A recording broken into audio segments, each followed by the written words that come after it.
V ಭೈರಪ್ಪನವರು IRS, ಉಪ ಆಯುಕ್ತರು, ಕೇಂದ್ರ ತೆರಿಗೆ ಇಲಾಖೆ, ಬೆಂಗಳೂರು. ಕಬ್ಬೂರವರ ತಂದೆಯವರೇ ಹಾಗೂ ಇಲ್ಲಿ ಆಸೀನರಾಗಿರ್ತಕ್ಕಂಥ ಎಲ್ಲ ಗುರು ಹಿರಿಯರೇ, ನಾನು ನೋಡೋದಕ್ಕೆ ತುಂಬ ಚಿಕ್ಕದಾಗಿ ಕಾಣಿಸ್ತೀನಿ, but I am 38 years old. ಮತ್ತು ಸುಮಾರು ಒಂದು 36 ಗೌರ್ಮೆಂಟ್ ಜಾಬ್ ಸೆಲೆಕ್ಷನ್ ಆಗಿರ್ತಕ್ಕಂಥದ್ದು ನಂದು. ಅದರಲ್ಲಿ 8 ಗೌರ್ಮೆಂಟ್ ಜಾಬನ್ನು ವರ್ಕ್ ಮಾಡಿದ್ದೀನಿ ನಾನು. ಪ್ರೆಸೆಂಟ್ಲಿ ಈ ಜಾಬಿಗೆ ಜಾಯಿನ್ ಆಗಿ ನಾನು 10 years ಆಯಿತು. ಇದೇ ಮೋಸ್ಟ್ಲಿ ನನ್ನ ಹೈಯೆಸ್ಟ್ ವರ್ಕಿಂಗ್ ಜಾಬ್ ಅಂತಂದರೆ. ಫಸ್ಟಲ್ಲಿ ನಾನು ಒಬ್ಬ ಪ್ರೈಮರಿ ಸ್ಕೂಲ್ ಟೀಚರ್ ಆಗಿದ್ದಂಥವನು. ಸೊ ಆಮೇಲೆ ಹೈಸ್ಕೂಲ್ ಟೀಚರು, ಆಮೇಲೆ ಕಾಲೇಜ್ ಲೆಕ್ಚರರು, ಆಮೇಲೆ ಅಸಿಸ್ಟೆಂಟ್ ಪ್ರೊಫೆಸರ್, ಇವೆಲ್ಲ ಗೌರ್ಮೆಂಟ್ ಜಾಬೇ ಮಾಡಿದ್ದೀನಿ ನಾನು. ಸೊ ಆಮೇಲೆ KSಗೆ IASಗೆ ಕೋಚಿಂಗ್ ಮಾಡ್ತಾಯಿದ್ದೆ.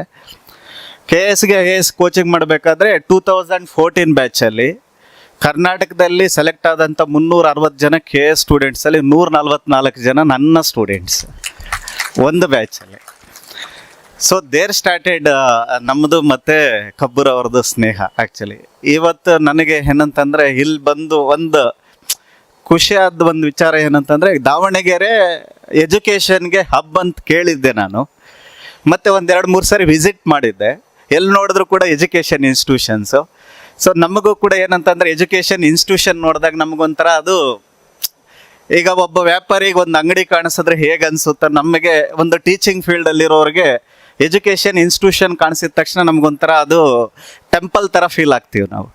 ಇವತ್ತು ಕಬ್ಬೂರವರು ಈ ರೀತಿ ನಾನು ಒಂದು KS IAS institution plus integrated coaching. ಇವತ್ತು ಕಾಂಪಿಟೇಷನ್ ಯಾವ ಲೆವೆಲ್ ಇದೆ ಅಂತ ನಿಮಗೊಂದು ಸ್ಟೋರಿ ಹೇಳ್ತೀನಿ. ನಾನು ಜಾಸ್ತಿ ಹೊತ್ತು ಮಾತಾಡಲ್ಲ, ಯಾಕಂದರೆ ಬೆಳಗ್ಗೆ 6ರಿಂದ ರಾತ್ರಿ 12 ಗಂಟೆವರೆಗೂ ನೀವು ಪಾಠ ಮಾಡಿ ಅಂದರೆ ಮಾಡ್ತೀವಿ ನಾವು. ಸೊ ನಾನೊಂದು 4 ಬುಕ್ ಬರೆದಿದ್ದೀನಿ. ಅದರಲ್ಲಿ ಈಗ ಜಸ್ಟ್ ಈ ಮಂತಲ್ಲಿ ಒಂದು ಬುಕ್ ರಿಲೀಸ್ ಆಯಿತು. ಅದರಲ್ಲಿ ಈಗ ಸ್ಟೇಟಲ್ಲಿ ನಂಬರ್ 1 ಬುಕ್ಸ್ ಅವು ಆ್ಯಕ್ಚುಲಿ ಕಾಂಪಿಟೇಟಿವ್ ಎಕ್ಸಾಮ್ಸ್ಗೆ. ಹಾಗಾಗಿ ನಮಗೇನಂತಂದರೆ ಮಾತಾಡಬೇಕು ಅಂತಂತಂದರೆ ಬೆಳಗ್ಗೆ 6 ಗಂಟೆಗೆ ಸ್ಟಾರ್ಟ್ ಮಾಡಿದ್ರೆ ಕ್ಲಾಸು ರಾತ್ರಿ 12 ಗಂಟೆವರೆಗೂ ಮಾಡಿ ಅಂದರೂ ಮಾಡ್ತೀವಿ. ಸೊ ಇಲ್ಲಿ ಏನಾಗಿರುತ್ತೆ ಅಂದರೆ ಒಂದು ಲಿಮಿಟೆಡ್ ಒಂದು ಇದಕ್ಕೆ 10 minutes ಕೊಟ್ಟಿದ್ದಾರೆ. 10 minutesಲ್ಲಿ ಏನು ಈ ಕಾಂಪಿಟೇಟಿವ್ ಎಕ್ಸಾಮ್ಸು ಅನ್ನೋದ್ರ ಬಗ್ಗೆ ಒಂದು ಗ್ಲಿಪ್ಸ್ ಹೇಳ್ತೀನಿ. ನಮಗೆ ಆ್ಯಕ್ಚುಲಿ ಈಗ ಕೋಚಿಂಗ್ ಮಾಡಿ ಇವತ್ತು ಕೋಚಿಂಗ್ ಇಂಡಸ್ಟ್ರಿ ಏನಾಗಿದೆ ಅಂತಂದರೆ, ಇಂಡಿಯಾದಲ್ಲಿ we have known every institute in India. ಈಗ ನಂದು ಇಂಟರ್ನ್ಯಾಷನಲ್ ಪಬ್ಲಿಕೇಶನ್ನಲ್ಲಿ 2 ಬುಕ್ ಬಂದಿದೆ ನಂದು. ಅಂದರೆ ಆಲ್ ಓವರ್ ಇಂಡಿಯಾ ಓದ್ತಾರೆ ಅದನ್ನು UPSC KPSC ಎಕ್ಸಾಮ್ಸ್ಗೆ. ಯಾವುದೇ ಇನ್ಸ್ಟಿಟ್ಯೂಷನ್ ಆಗಿರಲಿ ಇಂಡಿಯಾದಲ್ಲಿ. ಸೊ ನಮ್ಗೆ ಯಾವ ಇನ್ಸ್ಟಿಟ್ಯೂಷನ್ನಲ್ಲಿ ಈ ಸರಿ ಹುಡುಗ ಸೇರಿದ್ರೆ ಅವನು ಇದೇನಾಗ್ಬೋದು, ಮತ್ತು ಈ ಒಬ್ಬ ಹುಡುಗನ ಜೊತೆ ಮಾತಾಡಿದೀವಿ ಅಂತಂತಂದರೆ ಇವನಿಗೆ ಎಷ್ಟು ಒಂದು ಮೋಟಿವೇಶನ್ ಇಲ್ಲಾಂದರೆ ಎಷ್ಟು ಒಂಥರ ನಾಲೆಡ್ಜ್ ಬ್ಯಾಕಪ್ ನೀಡಿದೆ. We have known one thing, ನಾನು ಪ್ರೈಮರಿ ಸ್ಕೂಲ್ ಟೀಚರಿಂದ ಬಂದಿರತಕ್ಕಂಥವನು. ಇಲ್ಲಿ ಯಾರು ದಡ್ರಲ್ಲ, ಯಾರು ಬುದ್ಧಿವಂತರಲ್ಲ. ಕುವೆಂಪು ಅವರು ಒಂದು ಮಾತು ಹೇಳ್ತಾರೆ, ಇಲ್ಲಿ ಯಾರು ಮುಖ್ಯರಲ್ಲ, ಯಾರು ಅಮುಖ್ಯರಲ್ಲ ಅಂತೇಳಿ. ಸೊ ನಮಗೆ ಕೆಲವೊಂದು ಸ್ಟೇಜಲ್ಲಿದ್ದಾಗ ಗಾದೆಗಳ ಥರ ಅನಿಸ್ತಾ ಇದ್ವು. ಬಟ್ ಈಗೇನಾಗುತ್ತೆ ಅಂತಂದರೆ ಅವು ಅನುಭವಗಳ ಥರ ಅನಿಸುತ್ತೆ. ನಾನು 16 ವರ್ಷಕ್ಕೆ ಮನೆ ಬಿಟ್ಟು ಅಂತವನು. ಸೊ ಈಗ 38 ವರ್ಷ ಅಂದರೆ ನಾನು ಬೆಳೆದಿರೋದಕ್ಕಿಂತ ಜಾಸ್ತಿ ಸಮಾಜದಲ್ಲೇ ಬೆಳೆದಿದ್ದೀನಿ. ಸೊ ನಾನು ಅವಾಗ ಪ್ರೈಮರಿ ಸ್ಕೂಲ್ ಟೀಚರಿಂದ ಹುಡುಗರನ್ನ ನೋಡ್ಕೊಂಡು ಬರ್ತಾ ಸ್ಟಡಿ ಮಾಡಿದಾಗ ನನ್ನ ಹುಡುಗರಿಗೆ ಒಂದೇ ಅನಿಸಿದ್ದು ನನಗೆ, ಏನಿಲ್ಲ, ವೆರಿ ಸಿಂಪಲ್. ಅವರೇನೋ ಒಂದು ಸ್ವಲ್ಪ ಆಕ್ಟಿವ್ ಆಗಿದ್ದಾರೆ, ಬುದ್ಧಿವಂತರಾಗಿದ್ದಾರೆ ಅಂದರೆ ಅದಕ್ಕೆ ಸ್ಪೆಸಿಫಿಕ್ ರೀಸನ್ಸ್ ಇರುತ್ತೆ. ಅವರು ಒಂದು ಸ್ವಲ್ಪ ವೀಕ್ ಇದ್ದಾರೆ ಸ್ಟಡೀಸಲ್ಲಿ ಅಂದರೆ ಅದಕ್ಕೊಂದು ಸ್ಪೆಸಿಫಿಕ್ ರೀಸನ್ ಇರುತ್ತೆ. ಅದು ಬಿಟ್ಟರೆ ಒಂದು ಕ್ಲಾರಿಟಿ ಹೇಳ್ತೀನಿ, ನನ್ನ ಅನುಭವ. ಯಾಕಂತಂತಂದರೆ ನಾನು 22 ವರ್ಷಗಳ ಕಾಲ ಹುಡುಗರ ಜೊತೆ ಸಹವಾಸ ಮಾಡಿದ್ದೀನಿ. ಯಾವ ಹುಡುಗನೂ ದಡ್ಡ ಅಲ್ಲ, ಯಾವ ಹುಡುಗನೂ ಬುದ್ಧಿವಂತ ಅಲ್ಲ. ಇದನ್ನು ನಾನು ಕಂಡುಕೊಂಡಿರ್ತಕ್ಕಂಥ ಸತ್ಯ. ಸೊ ಈ ಇದರಲ್ಲಿ ನಾವು ಹುಡುಗರನ್ನ ಒಂದು ಟ್ರೈನ್ ಅಪ್ ಮಾಡಬೇಕಾದ್ರೆ ನಮ್ಗೆ ಗೊತ್ತಾಗ್ತಿತ್ತು, ಇವನಿಗೆ ಇಷ್ಟು ಬ್ಯಾಕಪ್ ನೀಡಿದೆ, ಇವನಿಗೆ ಎಜುಕೇಷನಲ್ಲಿ ಇಂಟ್ರೆಸ್ಟ್ ಕಳ್ಕೊಂಡಿದ್ದಾನೆ, ಅವನಿಗೆ ಬೇಸಿಕ್ಸ್ ಹೇಳ್ಕೊಡ್ಬೇಕು ಅಂತ ಹೇಳ್ಬಿಟ್ಟು ಇವೆಲ್ಲ ಡಿಸ್ಕಸ್ ಮಾಡಬೇಕಾದ್ರೆ ಇವರು ನಾವೇ ಹೇಳ್ತಾ ಇದ್ವಿ ಏನಂತಂದರೆ, ಈಗ ಕಾಂಪಿಟೇಟಿವ್ ಫೀಲ್ಡ್ ತುಂಬ ಟಫ್ ಆಗಿದೆ. ಈಗ 2014ನಲ್ಲಿ ಒಬ್ಬರು ಆಲ್ ಇಂಡಿಯಾ ರ್ಯಾಂಕ್ ಬರ್ತಾರೆ, UPSCಲಿ ಫಸ್ಟ್ ರ್ಯಾಂಕ್ ಬರ್ತಾರೆ. ಅವ್ರಿಗೆ ಯಾವಾಗ ಅವ್ರ ಪೇರೆಂಟ್ಸ್ ಅವ್ರನ್ನ UPSC ಕಡೆ ಕೋಚಿಂಗ್ ಕಡೆಗೆ ಟ್ರೈನ್ ಅಪ್ ಮಾಡೋಕ್ಕೆ ಸ್ಟಾರ್ಟ್ ಮಾಡ್ತಾರೆ ಅಂದರೆ PUCಗೆ ಸೇರಿಸ್ತಾರೆ ಅವ್ರನ್ನ. PUCಯಲ್ಲೇ ದೇ ಪ್ಲ್ಯಾಂಡ್ ಅವ್ರದ್ದು ಆಪ್ಷನಲ್ ಸಬ್ಜೆಕ್ಟ್ ಯಾವ್ದು ತಗೋಬೇಕು, ಪೊಲಿಟಿಕಲ್ ಸೈನ್ಸ್ ತಗೋಬೇಕು. ಸೊ ಇವ್ರನ್ನ ಯಾವುದಕ್ಕೆ ಸೇರಿಸ್ಬೇಕು, PUCನಲ್ಲಿ ಆರ್ಟ್ಸ್ಗೆ ಸೇರಿಸ್ಬೇಕು. ಪೊಲಿಟಿಕಲ್ ಸೈನ್ಸ್ ಇರ್ತಕ್ಕಂಥದ್ದು. ಈಗ HEP ಇರುತ್ತೆ, HES ಇರುತ್ತೆ. ಈಗ ನಾರ್ತ್ ಕರ್ನಾಟಕ ಬಂದ್ಬಿಟ್ರೆ ಎಜುಕೇಷನ್ ಅಂತ ಹೇಳ್ಬಿಟ್ಟು ಒಂದು ಸಬ್ಜೆಕ್ಟ್ ಸೇರಿಸಿರ್ತಾರೆ. ಈಗ ಅವ್ರಿಗೆ ಏನು ಮಾಡ್ತಾರೆ ಅಂದರೆ HEPನೇ ತೆಗೆದುಕೊಡ್ತಾರೆ. HEP ತೆಗೆದುಕೊಟ್ಟು PUC ಇಂದನೇ ಟ್ರೈನ್ ಅಪ್ ಮಾಡಿ ಮತ್ತೆ ಡಿಗ್ರಿಗೂ ಕೂಡ ಅದರಿಂದನೇ ಮೂವ್ ಅಪ್ ಆಗೋಂಗೆ ಮಾಡಿ ಮತ್ತೆ ಡಿಗ್ರಿಯಿಂದಾನೇ ಏನು ಮಾಡ್ತಾರೆ ಅಂತಂದ್ರೆ ಒಂದು ಬೆಸ್ಟ್ ಕೋಚಿಂಗ್ ಇನ್ಸ್ಟಿಟ್ಯೂಟ್ ಯಾವುದಂತ ಹೇಳ್ಬಿಟ್ಟು ಅನಲೈಸ್ ಮಾಡ್ತಾರೆ. ಆ ಟೈಮ್ಗೆ ಅನಲೈಸ್ ಮಾಡಿ ಅಲ್ಲೇ ಕೋಚಿಂಗ್ ಕೊಡಿಸ್ತಾರೆ. ಕೋಚಿಂಗ್ ಕೊಡಿಸಿ ನೀಟಾಗಿ ಏನು ಮಾಡ್ತಾರೆ ಅಂತಂದ್ರೆ ಫಸ್ಟ್ ಅಟೆಂಪ್ಟಲ್ಲೇ ಇದು ಮಾಡ್ತಾರೆ. ಫಸ್ಟ್ ಅಟೆಂಪ್ಟಲ್ಲಿ 0.5 ಏನಾಗುತ್ತೆ ಪ್ರಿಲಿಮ್ಸ್ ಆಗುತ್ತೆ. ಬಟ್ ಮೇನ್ಸ್ಗೆ ಅವಾಗ್ಲಿಂದನೇ ಸ್ಟ್ರಾಟಜಿ ಮಾಡಿರೋದ್ರಿಂದ ಮೇನ್ಸ್ ಈಸಿಯಾಗಿ ರ್ಯಾಂಕ್ ಬರುತ್ತೆ. ಈವನ್ ಈಗ ನಮ್ಮದೆಲ್ಲ ಏನಾಗಿದೆ ಅಂತಂದರೆ ಈಗ ಫಸ್ಟ್ ರ್ಯಾಂಕ್ ಬಂದಂಥ ಹುಡುಗಿದು 80.5 ಪ್ರಿಲಿಮ್ ಸ್ಕೋರು. ನಮ್ಮದು ಆವರೇಜ್ ಸ್ಕೋರೇ 130. ಅಲ್ಲಿ 2 ಮಾರ್ಕ್ಸ್ ವೇರಿಯೇಷನ್ ಮಾಡಬೇಕಂದ್ರೆ ತುಂಬ ಟಫ್ ಇರುತ್ತೆ ಕಾಂಪಿಟೇಟಿವ್ ಎಕ್ಸಾಮ್ಸಲ್ಲಿ. ಆಕೆ ಮೇನ್ಸಲ್ಲಿ ಏನು ಮಾಡ್ತಾಳೆ ಅಂತಂದರೆ ಹೈಯೆಸ್ಟ್ ಸ್ಕೋರ್ ತಗೊಂಡು ಫಸ್ಟ್ ರ್ಯಾಂಕ್ ಬರ್ತಾಳೆ. See that's how they use to plan. ಹಾಗಾಗಿ ನಾವು ಇಂಥವನ್ನೆಲ್ಲ ಡಿಸ್ಕಸ್ ಮಾಡಬೇಕಾದ್ರೆ ಇಂಟಿಗ್ರೇಟೆಡ್ ಕಾಲೇಜ್ ಮಾಡಿದ್ರೆ ಅವ್ರಿಗೆ ಏನಂತಂದರೆ ಅಲ್ಲಿಂದನೇ ಸ್ವಲ್ಪ ಟ್ರೈನ್ ಅಪ್ ಮಾಡಿಕೊಂಡ್ರೆ ಹೀಗಿರೋ ಕಾಂಪಿಟೇಷನ್ಗೆ ಸುಲಭ ಆಗುತ್ತೆ ಅಂತ ಹೇಳ್ಬಿಟ್ಟು ಮಾತಾಡಬೇಕಾದ್ರೆ ಸೊ ಇವರು ಕಬ್ಬೂರವರು ಏನು ಮಾಡಿದ್ರು ಅಂತಂದರೆ ಐ ಥಿಂಕ್ 2 years ಬ್ಯಾಕ್ ಅವಾಗ ನಮ್ಮ ಇದರಲ್ಲಿ ಎಜುಕೇಷನ್ ಕಮಿಷನರು ನಮ್ಮ ಬ್ರದರ್ ಇದ್ರು. ಆ್ಯಕ್ಚುಲಿ ಈ was education commissioner for Karnataka. ಅವಾಗ ಸರ್ ನನ್ನ ಕಾಲೇಜ್ಗೆ ಈಗ ಇಂಟಿಗ್ರೇಟೆಡ್ ಮಾಡಬೇಕಂತ ಇದು ಮಾಡಿದ್ದೀವಿ ಅಂತಂದರು. I felt very happy. Now it has been realised actually with own building. So ಈ ರೀತಿಯಾಗಿ ಏನಂತಂತಂದ್ರೆ ಇವರು ಇದನ್ನು ಏನು ಬೇಕನ್ನೋದಕ್ಕೆ ಒಂದು ಸೆಟಪ್ ಏನು ಮಾಡ್ಕೊಂಡಿದ್ದಾರೆ ಅಂತಂದರೆ ಬೆಸ್ಟಾಗಿ ಮಾಡಿದ್ದಾರೆ. ಈ ಒಂದು ರೀಸನ್ಗೆ ಇದು ಇವರ ಕೊಡುಗೆ. ಸೊ ಅದಕ್ಕೆ I felt very happy because I know him very well since 2-3 years. ಅಂದರೆ 3-4 ವರ್ಷದಿಂದ ನಾವು ತುಂಬ ಜಾಸ್ತಿ ಮಾತಾಡ್ತೀವಿ ಏನೋ ಇದ್ರ ಬಗ್ಗೆ, ಕೋಚಿಂಗ್ ಬಗ್ಗೆ, ಕಾಂಪಿಟೇಟಿವ್ ಎಕ್ಸಾಮ್ಸ್ ಬಗ್ಗೆ. ಇದರಲ್ಲಿ ಒಂದು ಈಗ ಬೆಂಗಳೂರು ಲೆವೆಲಲ್ಲಿ ಏನಾಗುತ್ತೆ ಅಂದರೆ 1.5 ಲಕ್ಷ, 1.70 ಈ ರೀತಿ ಇರುತ್ತೆ ಬರೀ ಕೋಚಿಂಗಿಗೆ. ಇಲ್ಲಿಂದ ಬಂದು ಅಲ್ಲಿ ತಿಂಗಳಿಗೆ 5,000 ರೂಪಾಯಿ ರೂಮ್ ರೆಂಟ್ ಕಟ್ಕೊಂಡು ಮತ್ತು ಇವ್ರು ಕಾಲ್ ಫಾರ್ ಮಾಡಲ್ಲ ಸರಿಯಾಗಿ. ಎಲ್ಲ ಒಂದು ಇದರಲ್ಲಿ ಇದು ಇರೋದಕ್ಕಿಂತ ಈ ಸ್ಥಳೀಯವಾಗಿ ಒಂದು ಇನ್ಸ್ಟಿಟ್ಯೂಟ್, ಬೆಸ್ಟ್ ಇನ್ಸ್ಟಿಟ್ಯೂಟ್ ಇದ್ದು ಅವರಿಗೆ ಎಲ್ಲ ರೀತಿಯಲ್ಲೂ ಅಕ್ಸೆಸ್ ಇದ್ದು ಒಳ್ಳೆ ಕೋಚಿಂಗ್ ಕೊಡೋಕ್ಕಾಗೋಂಥದ್ದಿದ್ದರೆ ಅದು ಕೂಡ ಒಂದು ಎಜುಕೇಷನ್ಗೆ ಒಂದು ಫೀಲ್ಡ್ಗೆ ಅವ್ರು ಕೊಡ್ತಕ್ಕಂಥ ಕೊಡುಗೆನೆ. ಸೊ ಆ ನಿಟ್ಟಿನಲ್ಲಿ ಇವತ್ತು ಈ ಇನ್ಸ್ಟಿಟ್ಯೂಟ್ ಆಗಿರ್ತಕ್ಕಂಥದ್ದು ಆಗಿರೋದಕ್ಕೆ ನನಗೆ ತುಂಬ ಖುಷಿ ಇದೆ. ಸೊ ಇದು ಈ ಒಂದು ರೀಸನ್ಗೆ ಇವರ ಕೊಡುಗೆ ಅಂತ ಹೇಳ್ಬಿಟ್ಟು ನಾನು ಭಾವಿಸ್ತೀನಿ. So let it be. ಒಂದು ಕಡೆಗೆ ನಾನು ಹೇಳಿದೆ ನಿಮಗೆ, ನಮಗೇನಂತಂತಂದರೆ ಇವಳ ಬಗ್ಗೆ ಮಾತಾಡೋದಕ್ಕಿಂತ ನಮಗೆ ಕಾಂಪಿಟೇಟಿವ್ ಎಕ್ಸಾಮ್ ಹೇಗಿರುತ್ತೆ. ಈಗ ನೀವೆಲ್ಲ ಇಲ್ಲಿ ಪೇರೆಂಟ್ಸ್ ಇದ್ದೀರಾ, ನಿಮ್ಮ ಹುಡುಗರನ್ನ ನೀವೇ ಕೆಲವ್ರು ಎಷ್ಟೋ ಜನ ಪೇರೆಂಟ್ಸ್ ನನ್ನ ಹತ್ರ ಬರಬೇಕಾದ್ರೆ ಸುಮಾರು ಎವ್ರಿ ಡೇ ನನಗೆ ಮಿನಿಮಮ್ ಅಂತಂದರೆ 1 or 2 ಪೇರೆಂಟ್ಸ್ ಪೇಮೆಂಟ್ ಇದು ಫೋನ್ ಮಾಡ್ತಾರೆ. ಅದರಲ್ಲಿ ಮೋಸ್ಟ್ ನನಗೆ ಒಂದು ಕಡೆ ಬೇಜಾರಿದೆ, ಒಂದು ಕಡೆ ಓಕೆ. ನನಗೆ ಫೋನ್ ಮಾಡ್ತಕ್ಕಂಥವ್ರು ಮೋಸ್ಟ್ ಆಫ್ ದೆಮ್ ಯಾರು ಇರ್ತಾರೆ ಅಂತಂದರೆ ಒಳ್ಳೊಳ್ಳೆ ಆಫೀಸರ್ಸ್ ಇರ್ತಾರೆ. ಸರ್ ನಮ್ಮ ಮಕ್ಕಳನ್ನ ಕಳಿಸ್ತಾ ಇದ್ದೀವಿ ಇವತ್ತು, DIGಗಳು, SP-ಗಳು, ಇಲ್ಲ ಅಂತಂತಂದರೆ ಒಳ್ಳೆ ಡೈರೆಕ್ಟರ್ಗಳು, ರಿಟೈರ್ಡ್ IAS ಇವು ಬರೀ ಇವರೇ ಕಳಿಸ್ತಾರೆ ಜಾಸ್ತಿ. ಅಂದರೆ ಅವ್ರಿಗೆ ಬಂದಿರೋಷ್ಟು ಅವೇರ್ನೆಸ್ಸು ಮತ್ತು ಅವ್ರಿಗಿರೋಷ್ಟು ಲಿಂಕೇಜಸ್ಸು ನಿಮ್ಗೆ ಇರಲ್ಲ. ಆದರೆ ನಮ್ಮಲ್ಲಿ ಕೆಲವರು ಪೇರೆಂಟ್ಸು ಇನ್ನೂ ಒಂದು ತಪ್ಪು ಮಾಡ್ತಾರೆ. ಏನಂದರೆ ನನ್ನ ಮಗ ಅಷ್ಟು ಕೇಪಬಿಲಿಟಿ ಇಲ್ಲ ಬಿಡು, ಫಸ್ಟೇ ನನಗೂ ಕೂಡ ಇದು ಮಾಡಬೇಕಾದ್ರೆ ಇವ್ನಿಗೆ ಏನು ಮಾಡ್ಬೋದು ನೋಡಿ, ಇವನಿಗೆ ಅಷ್ಟು ಕೆಪಾಸಿಟಿ ಇಲ್ಲ ಅಂತಾರೆ. ಸೊ ಅದು ಅಬ್ಸಲ್ಯೂಟ್ಲಿ ರಾಂಗ್. ಏನಂತಂದರೆ ಅವ್ರಿಗೆ ಯಾವುದೋ ಒಂದು ಸ್ಟೇಜಲ್ಲಿ ಸಿಗಬೇಕಾದಂಥ ಮೋಟಿವೇಶನ್ನು, ಸಿಗಬೇಕಾದಂಥ ರುಚಿ ಎಜುಕೇಷನಲ್ಲಿ ಸಿಕ್ಕಿರಲ್ಲ ಅಷ್ಟೇ.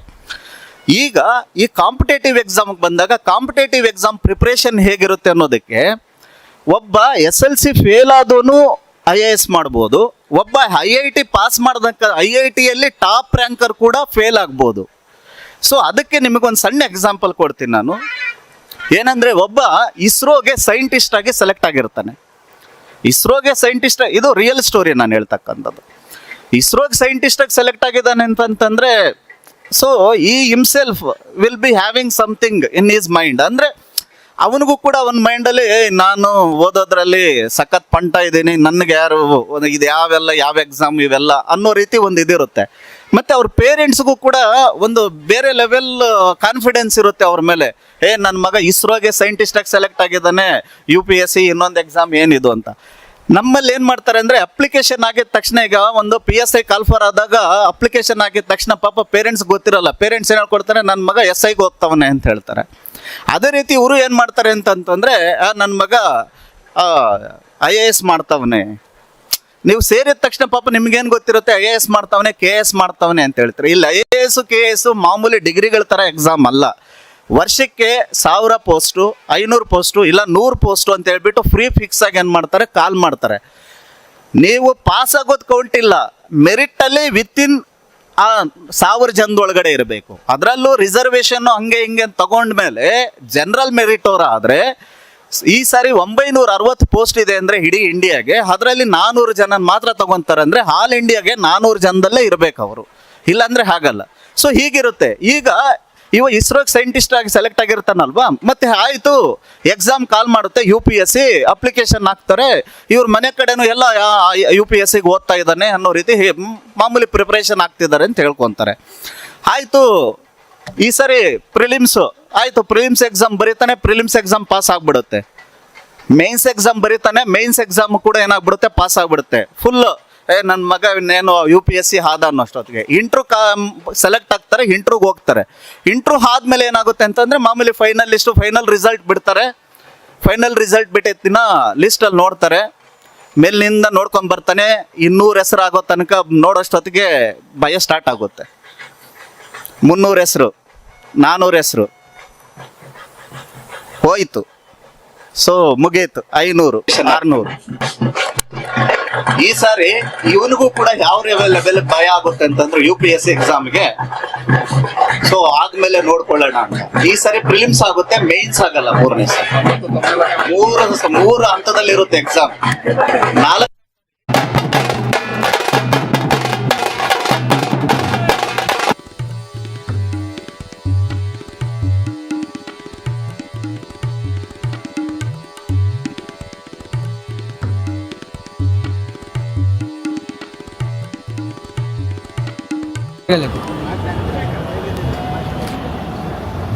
ನಾಗರಾಜ್ ಅದು ಆನ್ ಮಾಡಿ ಕೇಳಿದ್ರೆ ಅದು ಆಫ್ ಆಗಿದೆ.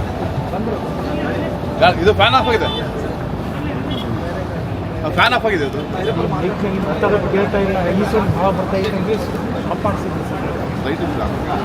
ಮೂರನೇ ಅಟೆಂಪ್ಟ್ ಆಯ್ತು. 4ನೇ ಅಟೆಂಪ್ಟ್ ಅಲ್ಲಿ ಅಪ್ಲಿಕೇಶನ್ ಹಾಕ್ತಾರೆ. ಅಪ್ಲಿಕೇಶನ್ ಹಾಕಿದ್ಮೇಲೆ ಪ್ರಿಲಿಮ್ಸ್ ಆಗುತ್ತೆ. ಪ್ರಿಲಿಮ್ಸ್ ಅಂದ್ರೆ ಫಸ್ಟ್ ಎಕ್ಸಾಮ್, ಮತ್ತೆ ಮೇನ್ಸ್ ಆಗುತ್ತೆ 2ನೇ ಎಕ್ಸಾಮ್. 400 ತನಕ ಬಂದಿದ್ದಾನೆ, ಕೆಳಗಡೆಯಿಂದ ನೋಡ್ಕೊಂತ ರ್ಯಾಂಕ್ ಲಿಸ್ಟ್ ಅಲ್ಲಿ. ಹೆಸರಿಲ್ಲ. 300ಕ್ಕೆ ಬರ್ತಾನೆ, ಹೆಸರಿಲ್ಲ. 200ಕ್ಕೆ ಬರ್ತಾನೆ, ಇಲ್ಲ. ಸೊ ಇಲ್ಲ ಬಿಡು, ಹೋಗೇ ಇದು ಮುಗೀತು ನನ್ನ ಲೈಫು, ಯಾರ ಹತ್ರ ಹೆಂಗಪ್ಪ ತಲೆ ಎತ್ಕೊಳ್ಳೋದು ಅಂತ ಹೇಳ್ಬಿಟ್ಟು 100ಕ್ಕೆ ಬರ್ತಾನೆ, ಆಗಲೇ ನೋಡೋಣ ಅಂತ. ಇರಲ್ಲ, ಹೋಯ್ತು ಬಿಡು ಅಂತ ಹೇಳ್ಬಿಟ್ಟು ಸುಮ್ಮನೆ ಏನಾದರೂ ಮಿಸ್ ಮಾಡಿದ್ದೀನೇನೋ ತಾಳು ಅಂತ ಹೇಳ್ಬಿಟ್ಟು ಅಜಯ್ ಅಂತಿರುತ್ತಲ್ವಾ, ಅಜಯ್ ಅಂತ ಹೊಡಿತಾನೆ. 1-2 ಬಂದ್ಬಿಡುತ್ತೆ ಹೆಸರು ಅಜಯ್ ಅಂತ. ಯಾರ್ಯಾರೋ ಇರ್ತಾರೆ ಬಿಡು, ನಂದೇ ಇರುತ್ತಾ ಅಂತ ಹೇಳ್ಬಿಟ್ಟು ರಿಜಿಸ್ಟರ್ ನಂಬರ್ ನೋಡ್ತಾನೆ. 100 ರ್ಯಾಂಕ್ ಸಮಥಿಂಗ್ ಅಲ್ಲಿ ಇರುತ್ತೆ. ನೋಡಿದ್ರೆ ಅದು ಅಂದಲ್ಲ, ನಾನು ಅನ್ಕೊಂಡೆ ನಂದಲ್ಲ ಬಿಡು ಇದು. ಸೊ ಆಮೇಲೆ ಇನ್ನೊಂದು 12ನೇ ರ್ಯಾಂಕ್ ಅಲ್ಲಿ ಇರುತ್ತೆ. ಇದಂತೂ ಆಗಿರಕ್ಕೆ ಚಾನ್ಸ್ ಇಲ್ಲ. ನೋಡಿದ್ರೆ ಎನ್ಶಿಯಲ್ ಸೇಮೇ ಇರುತ್ತೆ. ಟಿ ಆರ್ ಕರೆಕ್ಟ್ ಇದೆ. ನಂದೇನಾ ತಾಳು ಅಂತ ಹೇಳ್ಬಿಟ್ಟು ರಿಜಿಸ್ಟರ್ ನಂಬರ್ ನೋಡ್ತಾನೆ. ಸೊ ನಂದೇ ರಿಜಿಸ್ಟರ್ ನಂಬರ್. ಅಂದ್ರೆ ಈ ಸಾರಿ ಎಷ್ಟನೇ ರ್ಯಾಂಕ್ ಬಂದಿದೆ, ಇಡೀ ಇಂಡಿಯಾಗೆ 12ನೇ ರ್ಯಾಂಕ್ ಬಂದಿದೆ. ಫುಲ್ ಖುಷಿ ಆಗ್ಬಿಡುತ್ತೆ. ಈಗ ಏನಂತಂತಂದ್ರೆ 12ನೇ ರ್ಯಾಂಕು UPSCಯಲ್ಲಿ ಅಂತಂತಂದ್ರೆ ಅವರು ಒಂಥರ ಯಾವ ರೀತಿ ಫೀಲ್ ಆಗ್ಬಿಡುತ್ತೆ ಅಂದ್ರೆ, ಆ ತಕ್ಷಣಕ್ಕೆ ಎಲ್ಲರೂ ಸ್ವಲ್ಪ ಹೇಳ್ತಾನೆ, ಮನೆಗೆ ಫೋನ್ ಮಾಡಿ ಹೇಳ್ತಾನೆ ಹಿಂಗೆ 12ನೇ ರ್ಯಾಂಕ್ ಆಗಿದೆ ಅಂತ. ಅವ್ರು ನಂಬಿಕೆ ಬಿಟ್ಟಿರ್ತಾರೆ. ಆ್ಯಕ್ಚುಲಿ ನಾನು ಹೇಳಿದ್ನಲ್ಲ, ಎಷ್ಟೋ ಜನ ನಮ್ಮ ಹತ್ರ ಪೇರೆಂಟ್ಸ್ ಬರೋರು ಏನು ಹೇಳ್ತಾರೆ ಅಂತಂದರೆ, ಇವನಿಗೆ ಅಷ್ಟಿಲ್ಲ ಕೆಪಾಸಿಟಿ ನೋಡಿ, ಬೇರೆ UPSC ಎಲ್ಲ ಬೇಡ, KS ಆದರೆ ಸಾಕು, ಅಷ್ಟು ಕೆಪಾಸಿಟಿ ಇಲ್ಲ. ಇವ್ರಿಗೂ ಕೂಡ ಇಸ್ರೋ ಸೈಂಟಿಸ್ಟೇ ಬೇರೆ, UPSCಲೇ ಎಕ್ಸಾಮೇ ಬೇರೆ, ಇವನ ಕಡೆ ಹಾಗಲ್ಲ ಅನ್ನೋ ಒಂದು ಸ್ಥಿತಿಗೆ ಬಂದುಬಿಟ್ಟಿರ್ತಾರೆ. 4 ವರ್ಷ ಆಯ್ತಲ್ವ. ಸೊ ಈಗ 12ನೇ ರ್ಯಾಂಕ್ ಅಂದಿದ ತಕ್ಷಣ ತುಂಬ ಖುಷಿ ಆಗ್ಬಿಡುತ್ತೆ.